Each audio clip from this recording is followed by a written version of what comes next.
Bonjour, je suis Yvan Laccueil, centralien promotion 2011, actuellement à Singapour chez Appel Logistique, qui est un prestataire de services supply chain. Je suis au sein de la direction stratégie où je pilote un projet de transformation d'entreprise. Donc durant cette session, je souhaiterais faire deux choses. Tout d'abord, vous partager avec vous ma vision sur l'impact du digital sur la supply chain amont, puis donner quelques exemples concrets d'initiatives que nous avons lancées dans mon entreprise autour de cette problématique. Donc, ce qu'il faut savoir sur la logistique amont, c'est que c'est une industrie avec des cycles relativement longs. Donc, une industrie qui est très capitalistique, qui avec des temps de service longs de l'ordre de un mois, typiquement pour le transport maritime, et relativement loin du client final, donc avec un besoin de réactivité qui est un peu plus faible. Donc, tout ça explique pourquoi c'est une industrie qui est relativement traditionnelle et donc assez peu digitalisée aujourd'hui. Donc, ce qu'on voit, c'est que quand on regarde les applications et les infrastructures, c'est encore assez peu moderne. Et les process en interne sont très manuels et même les interactions avec les clients sont encore très manuelles. Donc là-dessus, on voit que 80% des freight forwarders ne proposent actuellement pas de devis en ligne sur leur site internet et même 20% n'ont pas de formulaire de prise de contact. Pourtant, lorsqu'on regarde les attentes clients, euh, les clients demandent visibilité et contrôle. Et donc, je pense qu'il y a une réelle opportunité pour une transformation digitale de l'industrie. Donc, on voit déjà depuis quelques années que la pression s'accentue sur la logistique amont de deux manières. Donc, tout d'abord, en termes de compétition avec un certain nombre de nouveaux entrants, notamment Amazon et Alibaba, qui historiquement sont plus sur la logistique aval, mais cherchent à remonter le long de la chaîne logistique pour proposer des services de freight forwarding sur leur plateforme digitale. Ils ont obtenu des accréditations de freight forwarder, ils ont signé des protocoles d'accord avec les armateurs, et donc maintenant ils sont plus dans une problématique de montée en puissance. Ensuite, l'environnement de start-up est foisonnant, et avec des réflexions sur comment changer le modèle.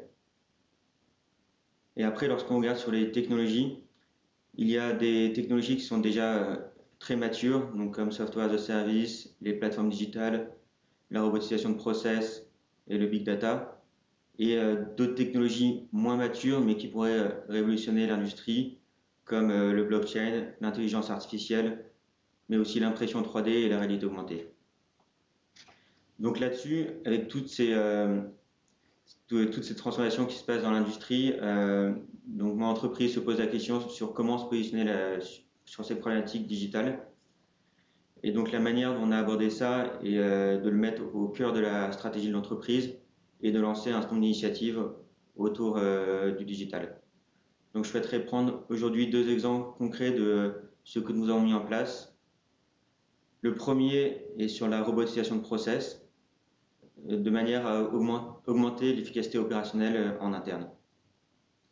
Donc, comme j'expliquais précédemment, les process en interne sont extrêmement manuels, avec une très forte intervention humaine. Donc, lorsqu'on regarde, on s'est aperçu que 15% des effectifs sont sont des services partagés, en plus du siège, derrière leurs écrans, à traiter des ordres clients, des process de manière manuelle. Et il y a même des process d'ordre client qui demandent jusqu'à 24 interventions humaines. Donc ceci a un impact forcément en termes de coûts, mais aussi plus important, ceci crée des délais importants et des possibilités d'erreurs donc qui peuvent impacter les clients. Donc là-dessus, il y a la technologie de robotisation de process qui est maintenant de plus en plus mature et qui consiste en fait à mettre une nouvelle interface au-dessus des applications et des systèmes qui va en fait copier l'intervention humaine et prendre un certain nombre de décisions logiques à la place de l'humain. Donc ce qui va améliorer coûts, délais et erreurs. La manière dont on fait ça en interne, c'est qu'on a mis en place une cellule projet, donc en lien avec la direction de la stratégie, qui est cross-fonctionnelle et qui a pour rôle de piloter ce projet en priorisant les initiatives en termes d'impact coût et impact client. Donc on commence tout d'abord là-dessus sur plus des process au sein des opérations, où on a identifié le plus d'impact, notamment pour le traitement des ordres clients, et avec une idée après d'étendre ceci sur d'autres fonctions et d'autres process, comme le process order to cash ou gestion des prix.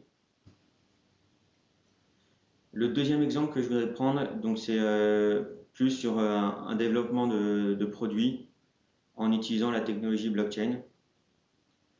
Donc le blockchain, c'est une technologie qui est basée initialement sur la technologie du Bitcoin, qui permet de stocker de l'information de manière décentralisée, sécurisée et transparente.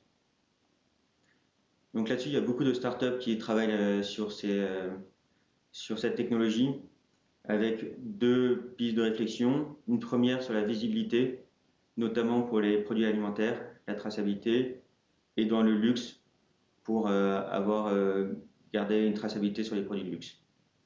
Et le deuxième, c'est plus sur des services financiers, avec une logique de smart transaction, de manière à associer à la transaction toutes les informations critiques, comme l'aide de crédit, information de paiement et statut de la transaction. En interne, on réfléchit à comment utiliser cette technologie de manière à améliorer notre produit de visibilité, donc de manière à améliorer la visibilité end-to-end pour nos clients, de manière à ce qu'ils puissent mieux anticiper les décisions, notamment en cas de retard et d'événements externes sur leurs commandes. Donc on a mis en place une équipe projet entre stratégie, business et IT qui a pour rôle de donc structurer ce projet, valider l'opportunité, monter des partenariats et mettre en place ce nouveau produit. Donc finalement, pour conclure, il y a énormément d'opportunités autour du digital dans l'industrie logistique amont. Et ma conviction est que ce n'est pas une initiative qui doit être mise en place, mais réellement la stratégie qui doit être articulée autour de la transformation digitale, avec la direction générale qui doit être impactée, impliquée directement dans cette vision, et l'ensemble de l'organisation qui doit participer à cette transformation. Je me tiens maintenant à votre disposition pour répondre à vos questions sur ce sujet. Merci.